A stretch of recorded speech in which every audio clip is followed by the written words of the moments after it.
میرے آقا حضور نبی کریم صلی اللہ علیہ وسلم کی اور بھی اخلاق حسنہ کی بہت ساری مثالیں ہیں. جیسے ایک مرتبہ حضور نبی کریم صلی اللہ علیہ وسلم آپ مسجد نبوی شریف میں تشریف لائے تو مسجد نبوی شریف کے ستون کے ساتھ ایک خوبصورت لمبا قد ایک بندے کو باندھا ہوا تھا. تو آقا علیہ الصلوۃ والسلام نے صحابہ کرام رضوان اللہ اجمعین کو ارشاد فرمایا کہ یہ کون ہے؟ انہوں نے عرض کی کہ حضور یہ یمن کا بادشاہ ثمامہ ہے. تو آپ نے میں اس کو باندھا کیوں ہے؟ تو انہوں نے عرض کی کہ حضور اس کی جو فوج ساتھ تھی اس کا معاملہ ہم نے خود ہی فیصلہ کر دیا، لیکن یہ کیونکہ بادشاہ ہے تو اس لیے اس کا ہم نے سمجھا کہ آپ اس کا فیصلہ فرمائے تو زیادہ بہتر ہے. تو حضور نبی کریم صلی اللہ علیہ وسلم نے آپ نے جا کے اس کو ارشاد فرمایا کہ ثمامہ کیا حال ہے تمہارا؟ کسی چیز کی ضرورت تو نہیں؟ کوئی حاجت ہے، کوئی بات ہے تو بتاؤ.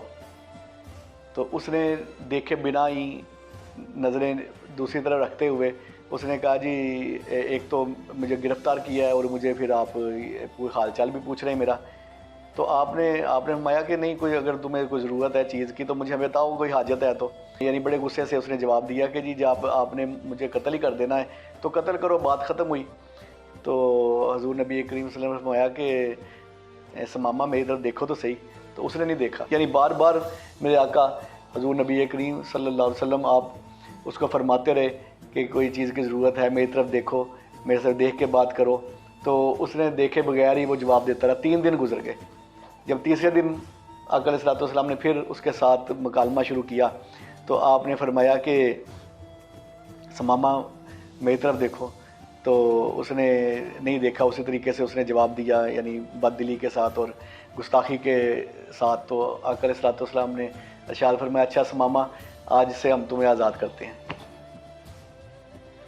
تو وہ بڑے حیران ہو گیا، ایک دم سے سکتے میں چلا گیا کہ یار یہ کون ایسا جنرل کرنل میں نے آج تک نہیں دیکھا کہ میں نے جس بندے کے ساتھ 3 دن سے اتنی بدتمیزی سے بات کی ہے، اتنی بے ادبی کے ساتھ باتیں کی ہیں تو انہوں نے مجھے چھوڑ دیا.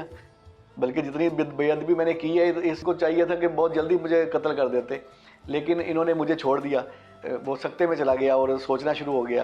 تو صحابہ کرام رضوان اللہ اجمعین نے فرمایا کہ بھائی تم جاؤ، آزاد ہو، تم نکلو یہاں سے، جاؤ واپس. تو اب وہ کہتا میں سوچ میں پڑ گیا کہ ایسا جنرل کرنل میں نے آج تک نہیں دیکھا کہ جس کے قبضے میں میری اس وقت جان ہے، میری زندگی کا فیصلہ انہوں نے کرنا ہے.